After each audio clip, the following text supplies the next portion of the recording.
Rahim. Assalamu alaikum wa rahmatullahi wa barakatuh. We welcome you once again to the airwaves of Salam Media, to our listeners on Salam Media at the various platforms.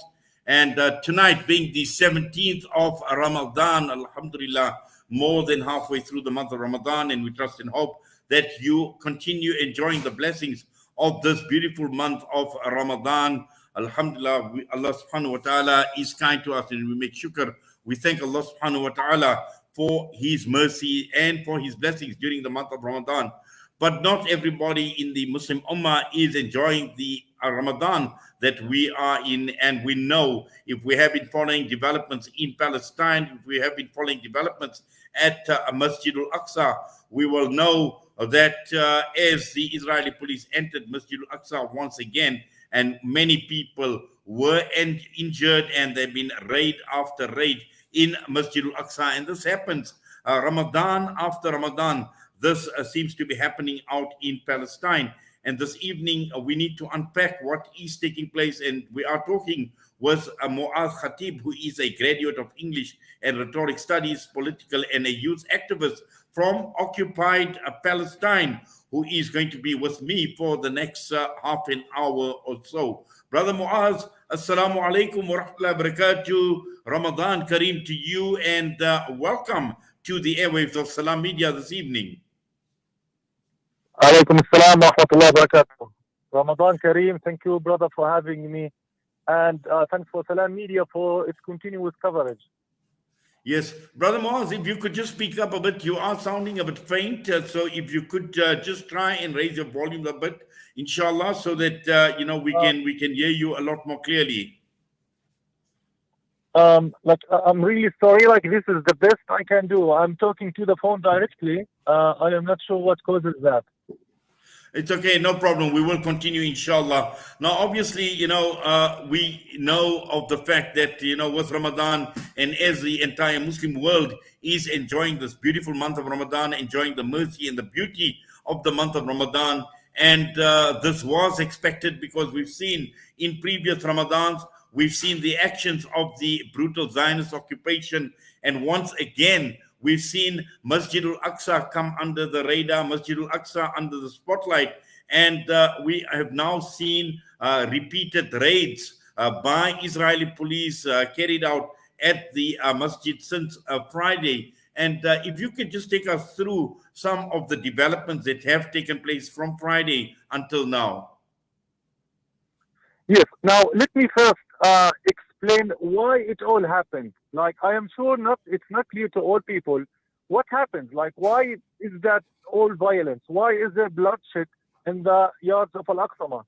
Now, it all starts with the extremist Jewish settlers who, decide to break into Al-Aqsa Mosque, and that happens daily, hundreds of them. And when I say them, I am referring to the worst type, those that dare chant inside Al-Aqsa Mosque something like Abu Khadir. And Abu Khadir is the name of the Palestinian child who was burned alive just a few years ago by extremist settlers.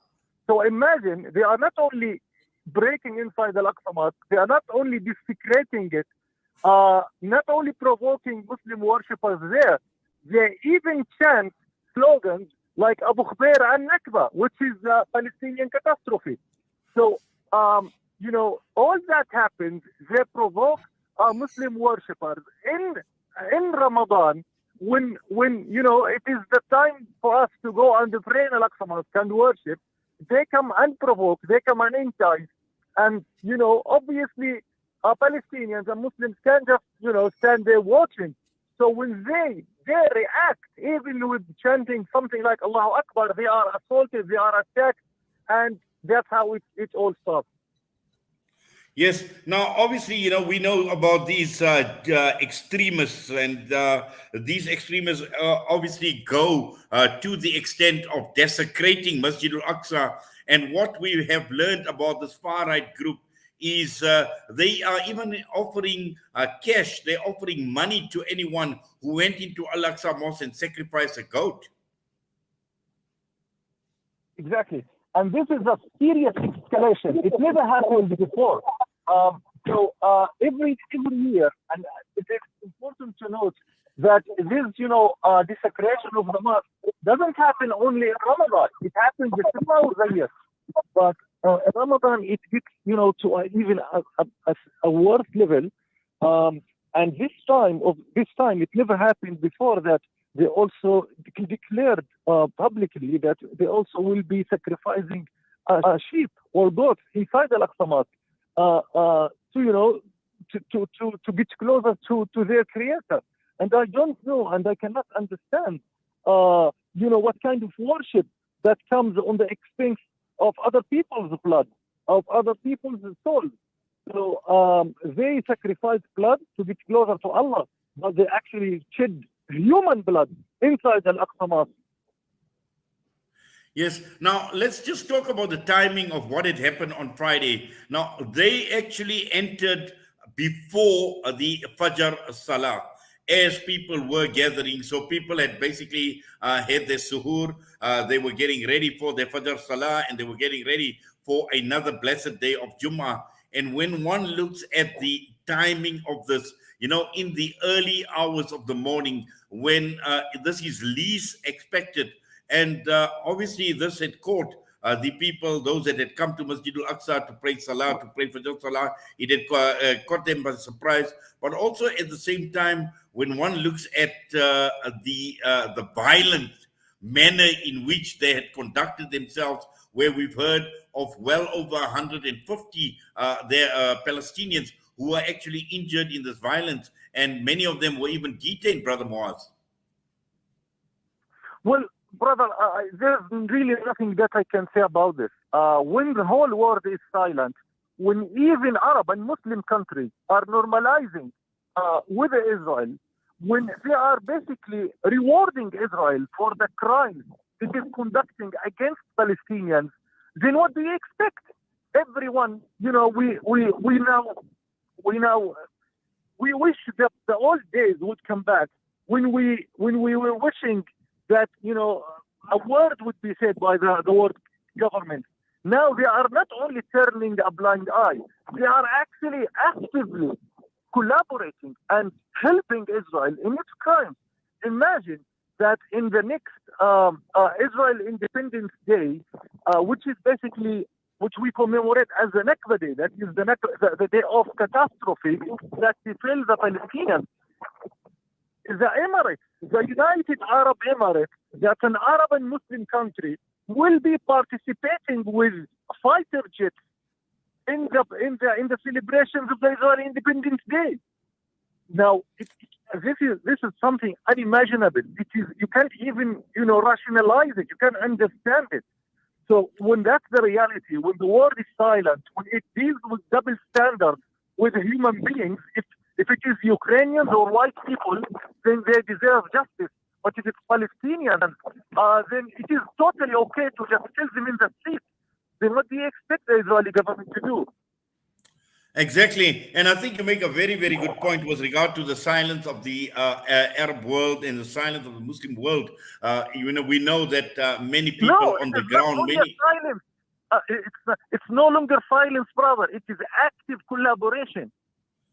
Yes. No, in fact, I think you make yes, and obviously that is a very, very strong point that you are making with regard to active collaboration. And it comes at a time when we talk about Ramadan, a month of mercy, a month of a month where we care for our fellow humanity. And the Palestinians have suffered, as I said right earlier on in my introduction. It is Ramadan after Ramadan, and it appears as if this is an opportune part, and we see this blatant collaboration that is taking place. And also at the same time, Brother Mouad, when one looks at the collaboration that is taking place, we even heard of the UAE itself hosting an iftar dinner where they had even invited one of the Zionist rabbis who was very, very active in the entire normalization that had taken place between the UAE and the Zionist entity. Yes. I mean, brother, the acts of treason, I say clearly, those acts of treason, it seems that this is only the beginning. They only yesterday declared that they will be establishing Jewish neighborhoods in the United Arab Emirates. Well, what about the Palestinian neighborhoods that are being evacuated and evicted and the people killed and expelled in Jerusalem? Why do the Arab Muslim Palestinians, your brothers in humanity, your brothers in Islam, your brothers in Arabism, are being killed and you are actively participating in that?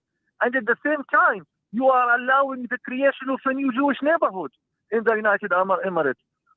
What on earth? How on earth can we explain that? You know, it is something that is, we can't fathom. We can't really understand. But I say, like, you know, this hypocrisy. This is a test. It is basically from Allah to reveal who is traitor and who is faithful, who is loyal to, you know, to his brother, and who is basically traitor. And you know, it is essentially very helpful to know who is with you and who is against you, who is really for human rights and who is for killing humans. Exactly. And at the same time, you know, as you speak about being a tester from Allah subhanahu wa ta'ala, and this is a massive test for the people of Palestine. And this is where we're looking at Muslims, ordinary Muslims right across the entire world, who appreciate, who applaud the Palestinians for being the ones chosen to protect Masjid Al-Aqsa, because nobody else is doing it, and it is the Palestinians who have been doing it for year after year. They've been doing it for decades, where they've been protecting the honor and the dignity of Masjid Al-Aqsa on behalf of a Muslim ummah that is just over 1.6 billion strong, Brother Muaz. Alhamdulillah, brother. That's exactly, you know, what relieves us. What relieves us is that we see this as a gift from Allah. He have chosen us to protect this land. He gave us the honor of protecting, you know, the third holiest site for Muslims. So, you know, we look at it positively. Indeed, it is difficult. Indeed, you know, we are basically being killed, literally, in the streets, being imprisoned, being persecuted, detained. Our women and children beaten every day. But we still see that as a gift from Allah, because we will be rewarded for it, inshallah. Well, inshallah, and certainly, and you know, you're speaking about the women and you're talking about the children as well. And one cannot ignore the fact that the brave women and the role that they are playing, and they've been playing it all along, and especially in this month of Ramadan as well, the women who are playing this brave, this courageous role in also protecting Masjid Al-Aqsa. I'm sure if you'd like to just comment on that as well, please, Brother Muaz. Sorry, I didn't hear you clearly. I'm sorry.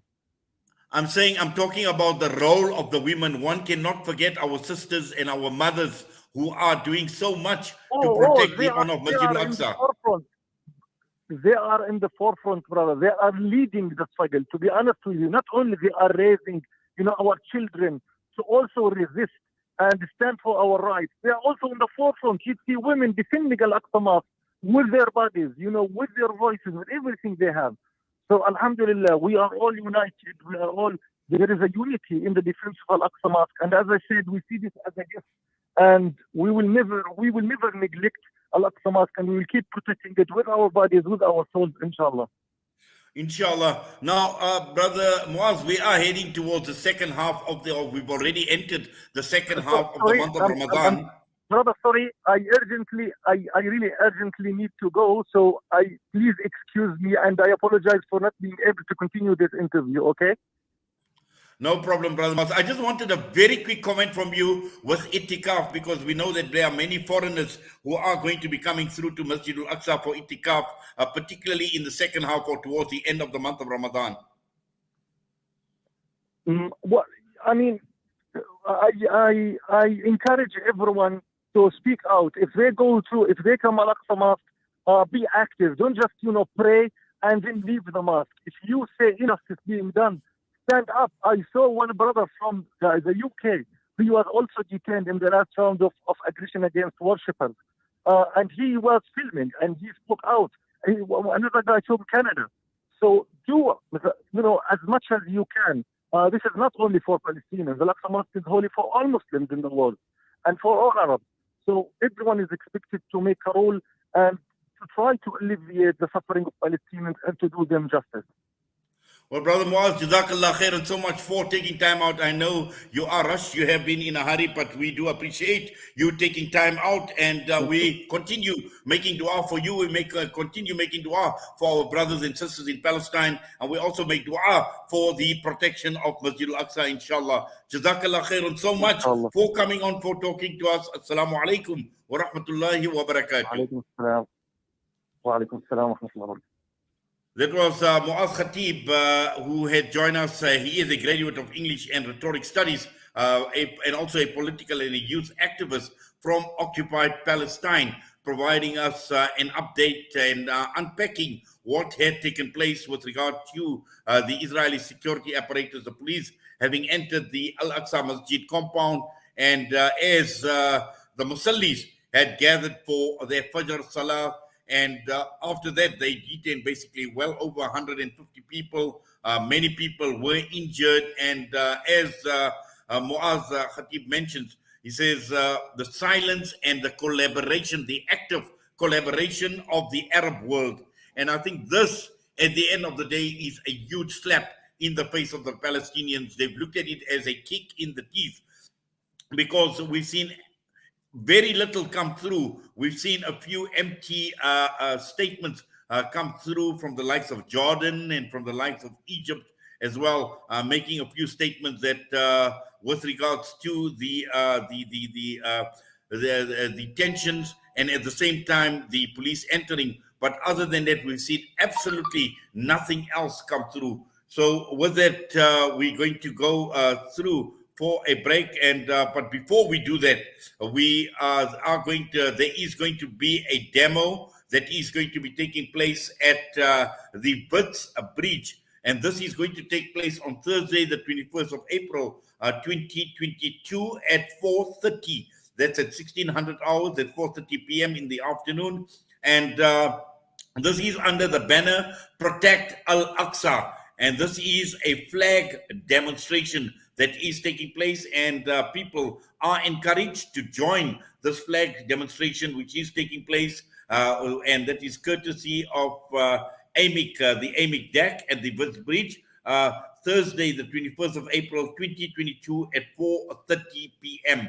So Protect Al-Aqsa, join the flag demo taking place 4:30 p.m. Thursday, the 21st of April, 2022. Inshallah, we will continue with this topic, and we will get a lot more analysis, inshallah, in the days to come on what is taking place. But let us not forget that the situation right now at Al-Aqsa is serious. It's a dire situation that the Palestinians are facing, and this was expected. We are not surprised, because we see this happening over and over again.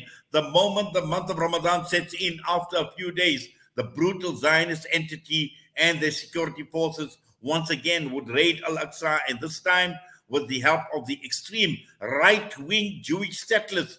And these are people that were giving cash prizes out to people who would even go into Al-Aqsa and slaughter a goat. Now, this is the extent that they've gone to in terms of desecrating Masjid Al-Aqsa, and we know that many people, there are many that are preparing to go to Masjid Al-Aqsa to perform the itikaf, particularly in the last 10 nights of the month of Ramadan. And this is what the Palestinians are saying. They're encouraging the world to converge onto Masjid Al-Aqsa to show their solidarity with the people of Palestine. These are the people chosen by Allah subhanahu wa ta'ala to protect the honor and the dignity of Masjid Al-Aqsa. And we applaud the brave Palestinians, we applaud the brave mothers, our sisters, and the children of Palestine. And with that, I'm going to be signing off. once again, it's been wonderful being in your company in this month of Ramadan. Continue enjoying the blessings of this beautiful month of Ramadan as we head towards the second half of the month of Ramadan, and also particularly in the last 10 nights of Ramadan, where we are encouraged to seek out the night of power, Laylatul Qadr. So whatever is left of the month of Ramadan, let us continue enjoying the blessings, and let us do justice to this month of Ramadan. Let us seek forgiveness from Allah subhanahu wa ta'ala, and let us make dua for ourselves, for our families, for our Muslim brothers and sisters right across the entire world who are suffering untold atrocities, and who are in a state of desperation and in a state of despair. Whatever we can do, what little we can do to assist our brothers and sisters right across the world, let us do it. Let us do it in this month of Ramadan, and let Allah subhanahu wa ta'ala accept us for our sincerity, our sincere efforts for the benefit of the Muslim Ummah. And with that, I'm going to be signing off from myself and the team here at Salam Media. Assalamu alaikum wa rahmatullahi wa barakatuh. Salam Media, your link to a spiritual Ramadan.